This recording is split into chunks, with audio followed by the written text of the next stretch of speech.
안녕하세요. 울투입니다. 오래간만에 인사를 드립니다. 저는 오랫동안 자전거 변속기를 개발해 왔습니다.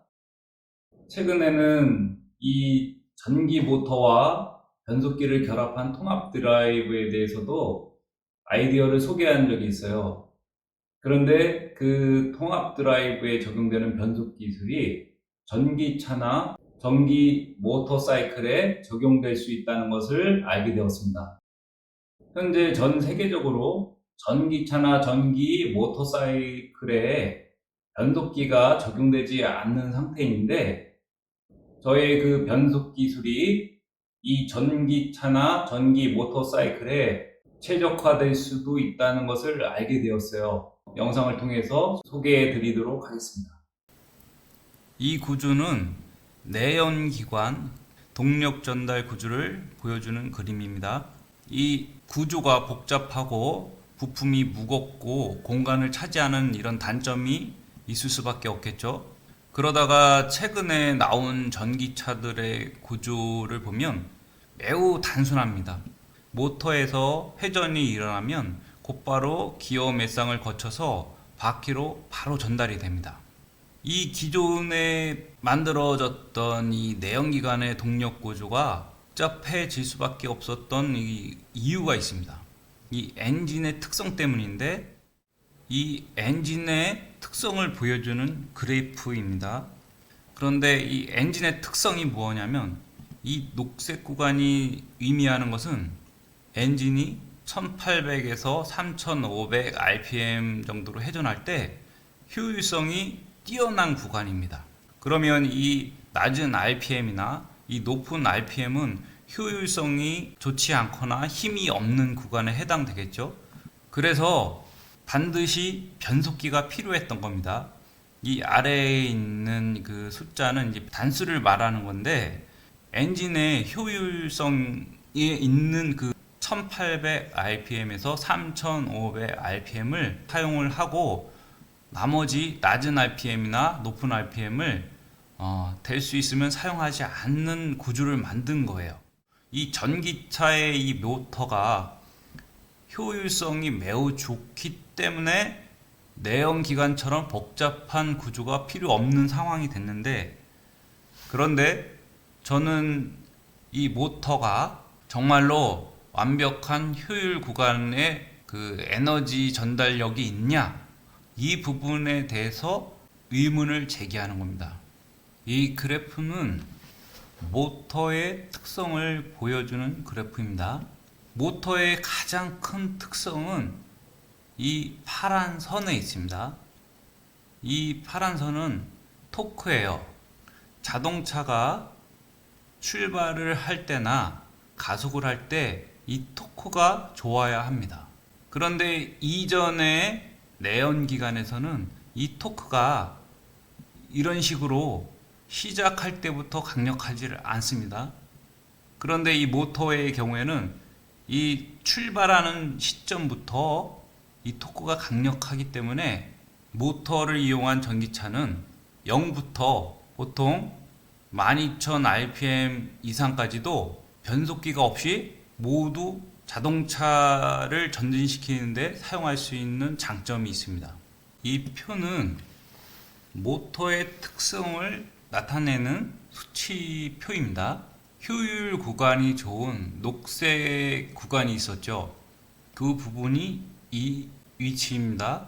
보통 30km를 넘어가서 60km에 이르기까지 모터가 최적의 효율 구간을 사용하고 있습니다. 그러다가 속도가 증가하면서 효율이 떨어지게 되어 있어요.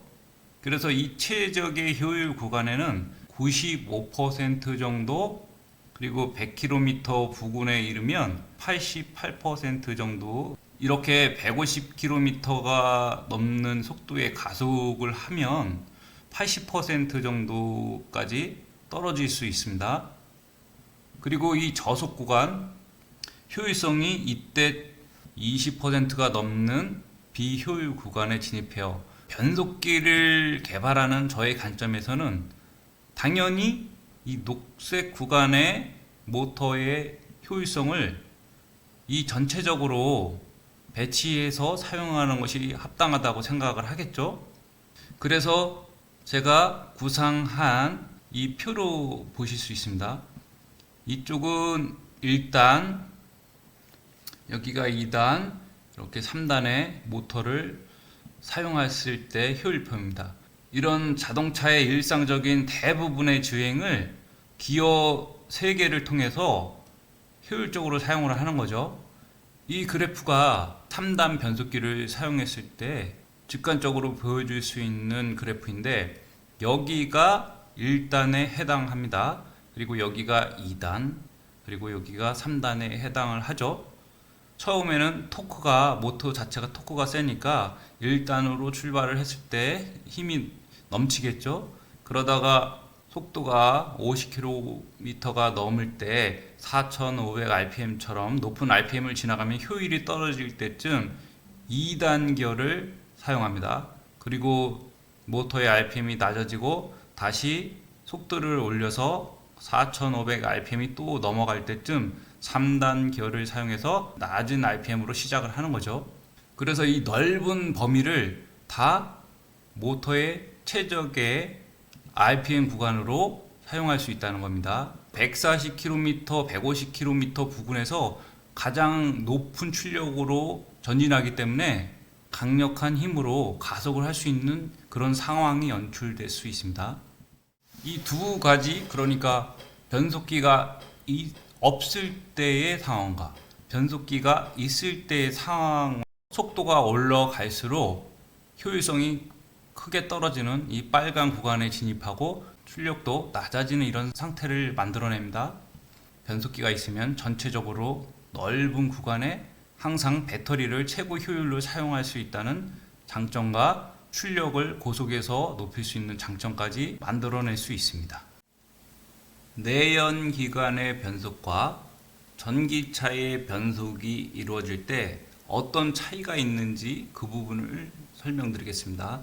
일반적인 내연기관을 탈 때 변속이 자주 일어나기 때문에 이것에 대해서 불편함을 호소하는 분들도 계십니다. 그런데 이 전기차의 변속기를 적용하면 전혀 다른 방식으로 변속이 이루어집니다. 첫 번째 차이 나는 게 변속의 단수가 3단밖에 되지 않기 때문에 변속 구간이 2군데밖에 없어요. 그래서 첫 번째로 변속의 빈도가 크게 줄어들 수밖에 없는 거죠. 그리고 더 큰 특징은 이 모터가 출발과 동시에 높은 토크로 출발을 할 수 있기 때문에 이 내연기관처럼 속도가 줄어들거나 rpm이 줄어들었다고 바로 변속을 할 필요가 없습니다. 출발할 때 1단으로 시작을 하겠죠. 그러다가 50km, 60km 구간쯤에서 2단으로 한번 변속을 합니다. 그런데 속도가 다시 낮아질 경우에는 대략적으로 20km 부근에서 1단으로 변경을 할 필요성이 있어요. 이 2단에서 토크가 2000Nm 정도까지 기본적으로 형성되어 있기 때문에 이 바퀴의 휠이 강력한 힘을 사용할 수 있어요. 그래서 20km 부근에서도 충분히 가속을 할 수 있는 상황입니다. 그러니까 1단에서 2단으로 변속을 하면 2단으로 20km에서 100km 구간까지 주기적으로 왔다 갔다 하는 거죠. 그리고 100km가 넘는 이런 구간에, 그러니까 고속도로 구간에 가면 3단으로 변속을 하겠죠. 속도가 40km 또는 50km 이런 낮은 속도까지 떨어지더라도 2단으로 변속을 할 필요가 없습니다. 고속도로 구간이 평지 위주이기 때문에 이런 1000Nm의 토크는 가속할 수 있는 토크를 전달합니다. 그래서 이 3단으로 고속도로에서 주행할 때는 5, 60km에서 200km의 구간에 이르기까지 변속을 할 필요 없이 3단으로 지속적으로 운행을 할 수가 있어요. 제 예상으로 변속의 빈도를 봤을 때 일반적인 내연기관이 100번 정도의 변속을 한다는 가정에서 이 전기차의 변속은 20번 이하의 낮은 수준의 변속 빈도가 발생할 거라고 예상합니다. 그러니까 고속도로에서 운행을 하는지 아니면 일반적인 주행 환경에서 주행을 하는지에 따라서 2단 또는 3단 위주의 주행만을 하게 될 것입니다. 자동차 회사들이 전기차에 이미 개발한 변속기를 적용시키지 않을까요? 그 이유가 아주 간단합니다. 이게 내연기관의 변속기인데 기어를 변경하기 위해서 여러 가지 부품이 추가됩니다. 구조가 매우 복잡해지고 무게도 증가하는 단점이 생겨요. 이것은 3단 변속기를 단순화해서 모형을 그린 것입니다. 그래서 이 기어들은 내부에 이런 식으로 밋밋한 형태로 공회전을 하게 되어 있습니다. 이 세 개의 기어 중에 하나만을 이 샤프트와 고정을 해야 되겠죠. 이런 식으로 샤프트와 도구 클러치가 같이 회전을 하게 되어 있습니다. 이런 식으로 가서 기어와 맞물리게 된다면 회전을 같이 하겠죠. 여기서 가장 중요한 부분은 이 도구 클러치입니다. 이렇게 살짝만 물린 상태에서 동력이 전달되는 상황이 발생하면 당연히 이 부위에 파손이 발생합니다. 이렇게 살짝 물려서 회전할 때 아주 큰 소음이 발생하거나 이 부품들이 깨지는 이런 일들이 발생을 해요. 변속기 기술에서 이 도구 클러치를 이 물리고 빠지는 과정을 원활하게 만드는 것이 중요한 기술의 포인트이고, 현재는 이런 방식의 기술은 듀얼 클러치 쪽에서 사용하고 있습니다. 이것은 듀얼 클러치, 그러니까 DCT 미션이라고 하는데, 이렇게 이동을 하면서 원하는 기어를 이렇게 물려주는 거죠. 이 슬리브라고 하는데 이 내부에는 도구 클러치가 있습니다. 그 부품을 이동시켜서 기어와 샤프트를 고정하거나 해제하는 그런 방식을 사용하는 거예요. 그러니까 여기 도구 클러치 구조라는 것이 기어와 샤프트를 연결할 때 충격이 발생하지 않기 위해서 이렇게 복잡한 부품들을 구성해 놓은 것입니다. 그리고 이쪽에 클러치는 엔진의 회전력을 차단시켜서 기어와 샤프트를 부드럽게 체결하거나 해제하는 도움을 주고, 또 이런 부품들을 또 동작시키기 위해서는 유압 장치가 또 필요했습니다. 또 컨트롤을 하기 위해서는 전자 회로가 필요했던 거죠. 단순히 바라보면 기어와 샤프트가 맞물리거나 해제될 때 단순한 동작 같아 보이지만 그 과정에 의해서 일어나는 충격과 부품의 파손 같은 문제들로 인해서 기술을 접목시킨 부품들이 탄생하게 된 것입니다. 효율이 나빠지는 이것을 해결하기 위해서 이러한 부품들을 추가해야 하는 것이 합당하지 않다고 판단을 하는 겁니다. 이런 장치들이 없으면 변속이 부드럽게 되지 않거나 내구성을 보장할 수 없고 변속감이 떨어질 수밖에 없는 그런 구조가 나옵니다. 그렇지만 저는 이런 것이 없어도 변속이 되는 그런 구조를 찾아냈어요. 이것은 제가 3단 기어박스를 모터와 결합해서 전기차용 파워트레인을 3D로 구상을 한 것입니다. 이쪽이 기어박스에 해당되고요. 그리고 이쪽은 모터와 이 차동 기어가 있는 디퍼런셜 하우징인데 이런 구조로 되어 있습니다. 모터가 처음에 고속 회전을 하겠죠. 그러면 그 회전을 이 작은 기어와 큰 기어, 이 두 개의 기어가 감속을 통해서 회전 속도를 낮춥니다. 이쪽에 있는 채널이라고 하는데 이 두 부품이 벨트를 통해서 회전을 하게 돼요. 그러면 그 회전에 의해서 이 세 개의 기어 중에 하나가 샤프트와 체결이 됩니다.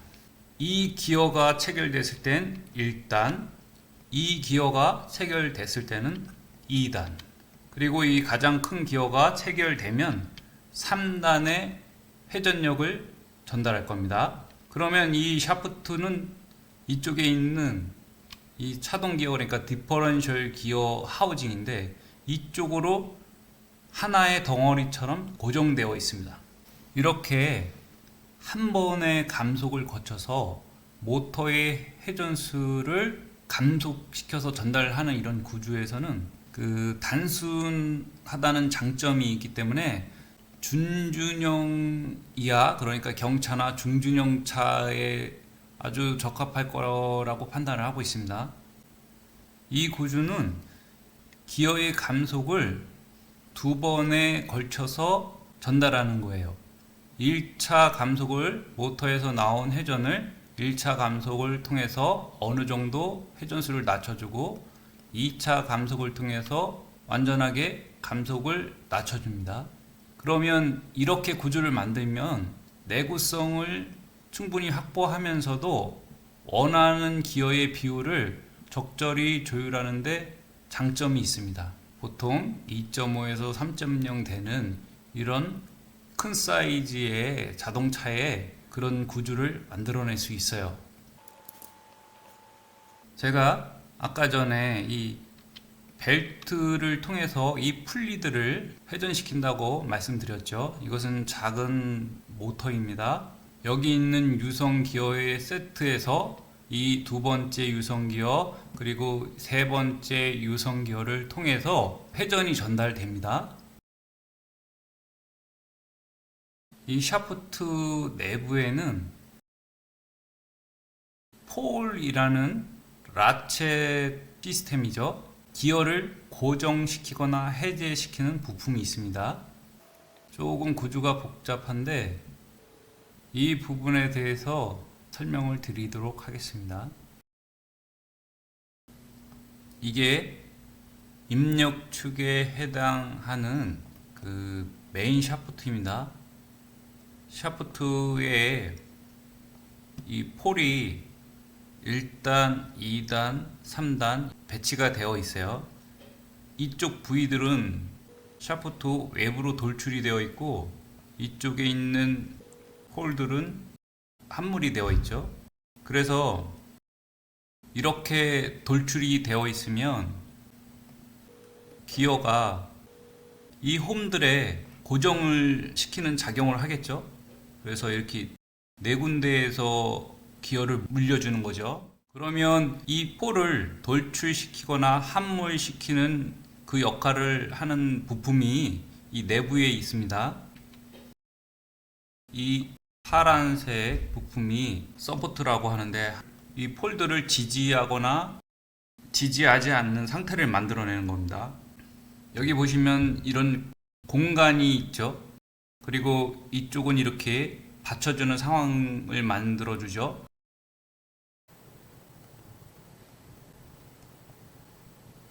지금 여기에 있는 이 서포트가 이 폴을 지지하고 있는 상황입니다. 이렇게 이 부위를 받쳐주고 있기 때문에 폴이 이동을 이렇게 할 수가 없어요. 그렇죠?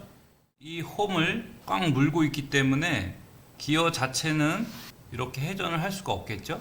그런데 이 서포트들이 이런 식으로 회전을 하게 되면 당연히 이 위치에 받쳐주는 구조가 발생하지 않겠죠, 이렇게. 그럼 당연히 이 폴은 아래쪽으로 이렇게 밀려납니다. 그래서 이런 식으로 폴 자체가 샤프트 내부로 숨기 때문에 기어가 회전할 수 있는 상황을 만들어내는 겁니다. 이렇게 회전을 하게 되겠죠. 가장 중요한 것은 기존의 내연기관에 사용하던 그 변속기는 유압장치나 도구 클러치 같은 이런 구조들이 복잡하게 구성되어 있는데, 이 구조는 그러면 무엇이 다르길래 전기차에 적용을 시킬 수 있는 건지 그 부분에 대해서 설명을 드리도록 하겠습니다. 이 돌탑이 참 멋있죠? 저는 처음에 이 돌탑에서 영감을 얻었습니다. 여기 있는 이 큰 돌이 아주 큰 하중을 발생시키겠지만 이 작은 돌이 받쳐주고 있어요. 중심만 잘 잡아주면 이 탑이 무너지지 않는다는 거죠. 이 바이스 그립도 동일한 효과를 얻을 수 있습니다. 링크를 통해서 물체를 물려줄 때 링크가 완벽하게 일자가 되면 절대 풀리지 않습니다. 그리고 이 링크를 통해서 쉽게 해제가 가능하죠.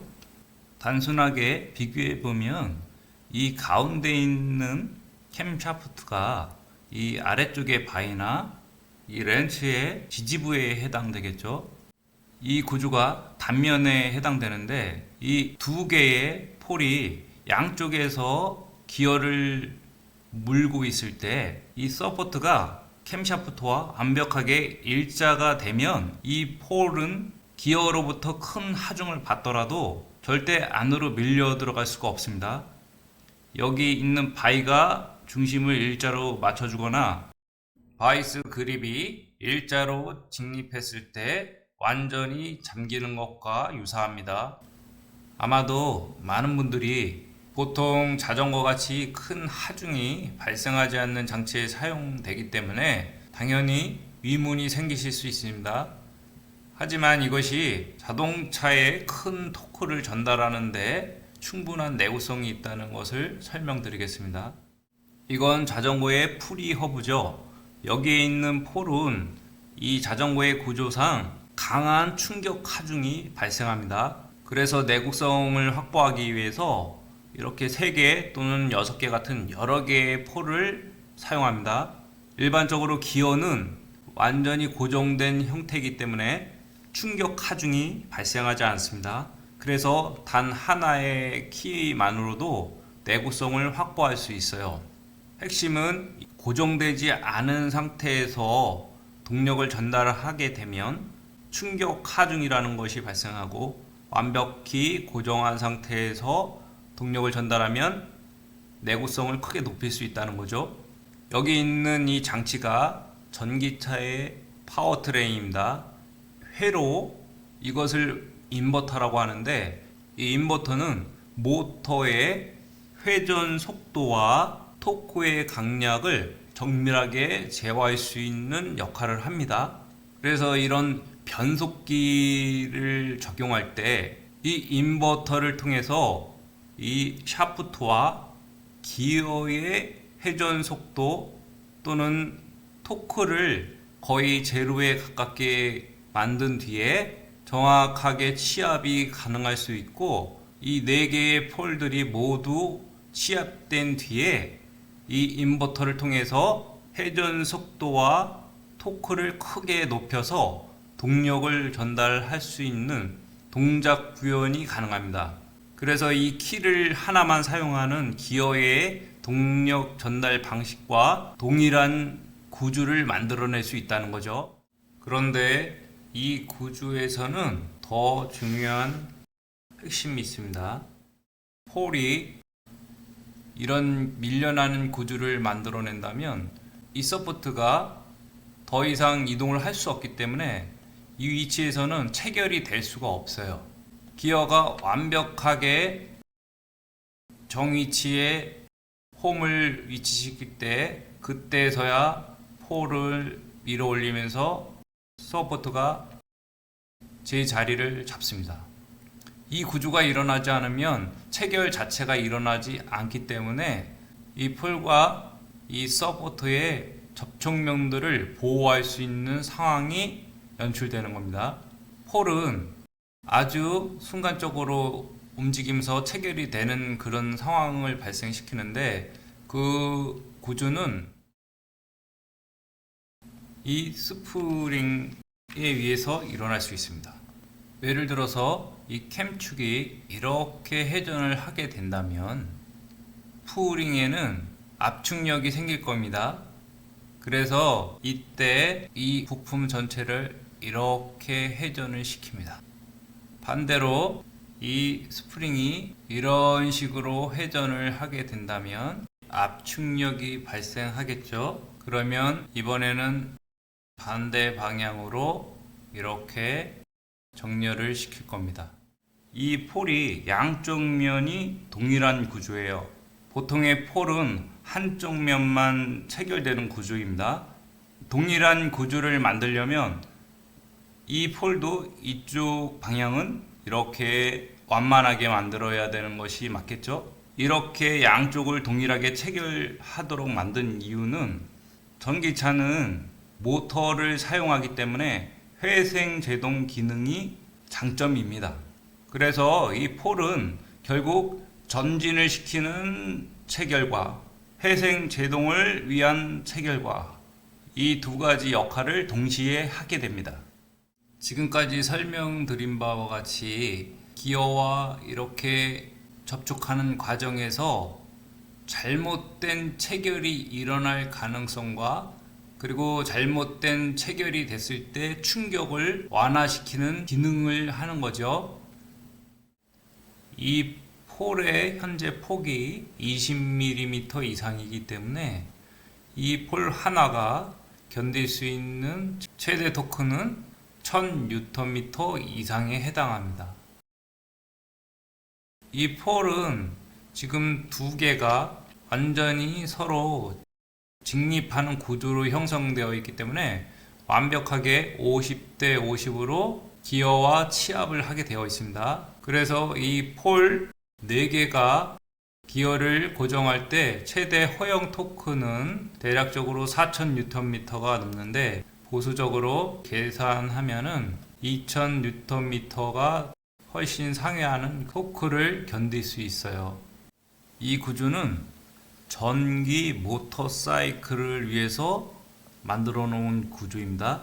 10kW의 모터와 3단의 기어박스를 결합시켜서 이 전기 모터 사이클이 더 강력한 토크를 발휘하거나 모터사이클의 최고 속도를 증가시킬 수 있는 효과를 얻어낼 수 있습니다.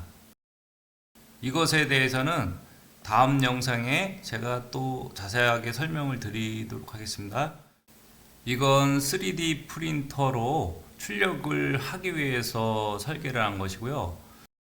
사람이 직접 입력축을 회전시키거나 또는 작은 모터를 이곳에 연결시켜서 이 입력 기어들을 회전시킬 수도 있죠. 보시는 것처럼 부품수가 상당히 많습니다. 이것을 조립하는데 시간이 좀 걸릴 것 같아요. 다음에 이 조립 과정이나 동작 구현에 대해서 영상을 업로드 하겠습니다.